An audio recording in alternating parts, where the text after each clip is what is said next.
Hey, so I'm spinning flax today.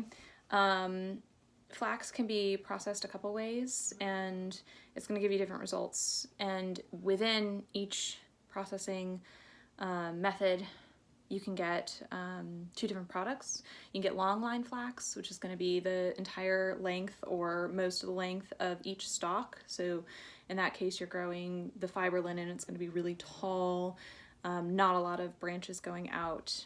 So ideally you have these super long fibers that are, ideal is about 4 feet in length. Now the fibers themselves are going to not necessarily be 4 feet, but the longer the better, some say, for a nice linen. Now the flax that I have is from Port Fiber. Shout out to Casey. It's a wonderful shop in Portland, Maine. And she sells all sorts of fibers, but it's mostly been wools. So she's just starting to dabble into bast fibers and plant fibers, which is super awesome. And it's a little bit shorter. So you can see I had it distaffed on my bed, but it didn't really need to be distaffed because the fibers weren't super long.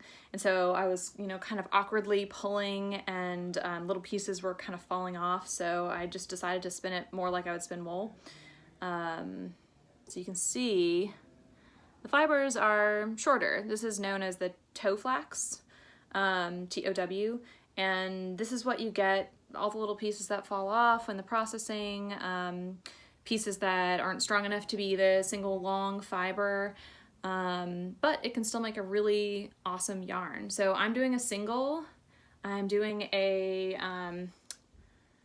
what am I doing? A Z-twist first. So I think I'm just gonna keep it as a single and not ply it and weave it as a single. So that means my spin direction is going this way, which if you draw the letter Z, follows that middle Z. So it matters somewhat, the S or the Z, but not for this. So anyways, with the flax, unlike wool, it doesn't have the scales. So you use water to stick it together, and traditionally they would use saliva, and actually they've found these skeletons that have these divots right here from continuously licking their fingers to spin flax. And so I always start my flax, my wheel off, with my hand, because I don't know, whatever, it's always the way I've done it. And the water, or saliva, which some people use, just helps to stick the fibers together. So here we go. Spinning. Pulling out VM, vegetable matter.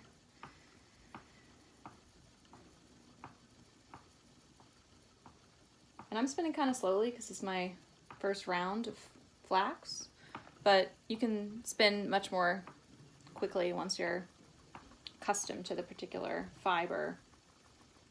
I want to make sure that I'm not overspinning this either because I'm not going to be plying it.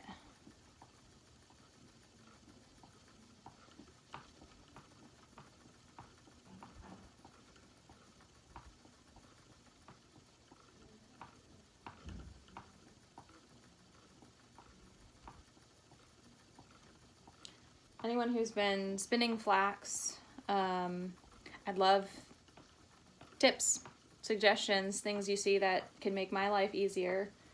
It's always nice to benefit from people who have been doing it a while, and I know there's a pretty awesome movement in the States right now to kind of reintroduce flax as a really valuable crop, both in agricultural, crop rotations. So ideally you're doing minimum 3, but more like, 7-year rotations.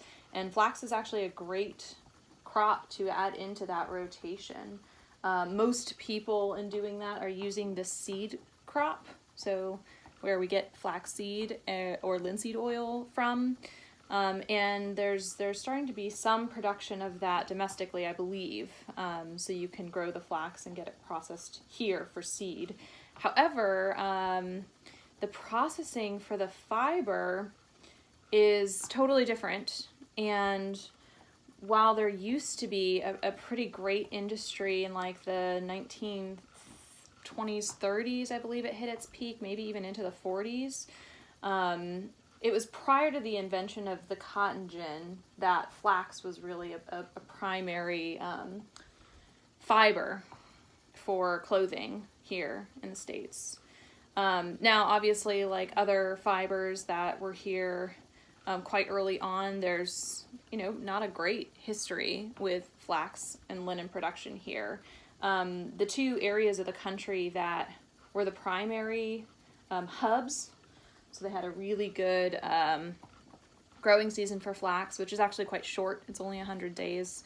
And they also had enough water power to power the mills to process it. That would be the Willamette Valley out in Oregon. There's some folks out there doing some really cool research and production and coming up with some processing stuff, Fiber Revolution. They're really, really neat projects. And then there's the Lancaster Valley out in Pennsylvania was also a real hub of flax production. And out there, kind of the most reliable source I've found for, I guess they're doing hand processing still, not necessarily any sort of mill processing or forward-thinking processing in terms of creating new processing techniques, but the Landis Valley Museum is still growing and hand processing flax. They're a living history museum. And so that's where I got my flax seed this year. I started a flax growing project on a farm in Virginia that, unfortunately, due to COVID stuff, I'm no longer on. But we were, trying to experiment with using flax in an animal-based regenerative ag setup. So it was not very successful. Well, it was entirely unsuccessful because we planted it in what turned out to be just a field of burdock. But it was an area that had really high animal impact.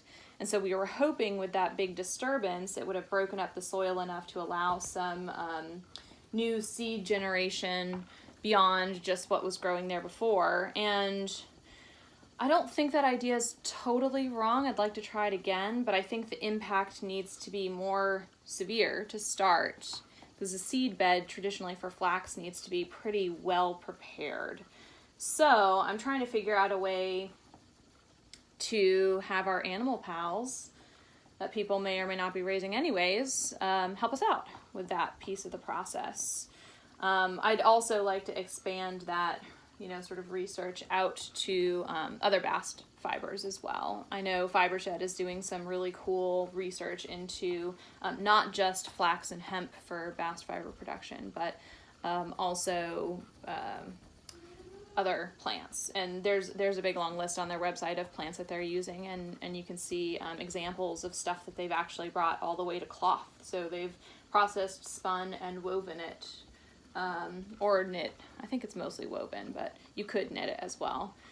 So that's super interesting, and that's a really promising area of research. Now, this is just like a lot of flax information of research I've been doing the last couple months. There are some historical examples of using non-fiber varieties of these crops as well. So folks who are growing CBD and cannabis, there's some promise in, obviously for growing bud, you want lots of branches, lots of buds, whereas growing for fiber, you want sort of one singular center stalk without a lot of branching. So the uses of the plant have diverged throughout history and have resulted in very different looking plants.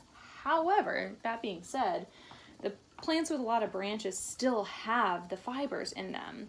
So while you might not end up getting the super long fibers that make a really nice, smooth, beautiful linen, you can get fibers like what I'm working with right now, which are the shorter fibers, and I think it's making a pretty nice yarn. I'm not spinning as evenly as I would like to be because it's, again, my first go at spinning flax, whereas I'm much more seasoned at spinning wool. So anyways, I think there's a lot of promise because there's all of a sudden this huge influx of folks growing bast crops for different reasons.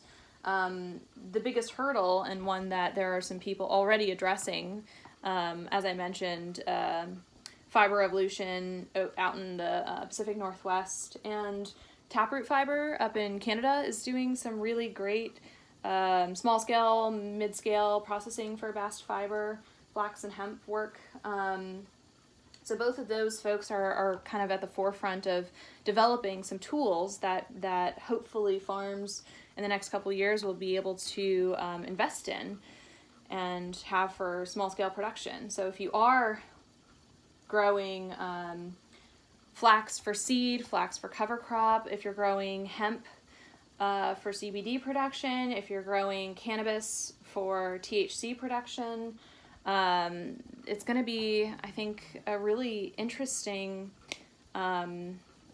project in the next couple of years, figuring out how to utilize every piece of that plant, because why not? It makes a beautiful fiber. I've got some linen sheets drying here. Linen is just an incredible fabric. It's really, really gorgeous, I think. Durable. I just bought a skirt that's 100-year-old linen skirt, and it's in perfect shape. Super durable, and especially in the heat, it keeps you cool.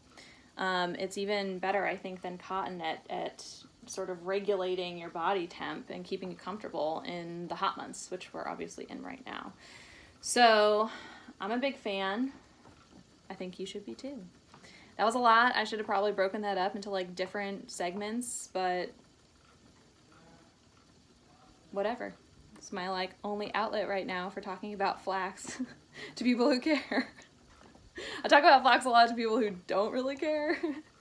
But I think once people learn, you know, all the sort of complicated stuff that goes into it and kind of the beauty of the craft, like it's super meditative. I could sit and do this for hours, and I have.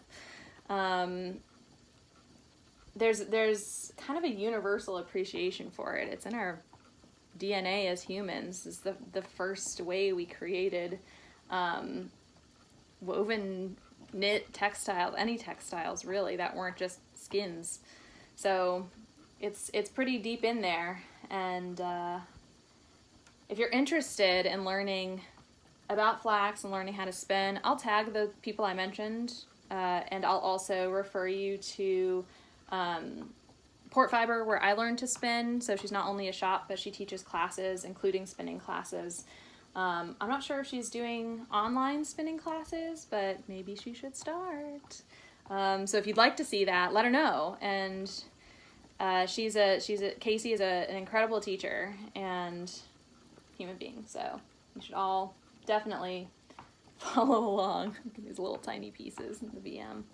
Anyways, I hope you all enjoyed, and I'll try to get maybe like another video with like a different view of this so you can see from the top. But here's a question.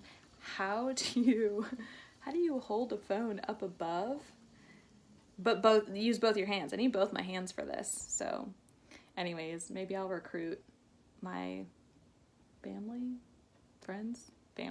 I'm only with family, so you know, options are limited. Maybe someone will stand above me and you can see the view. Okay, bye!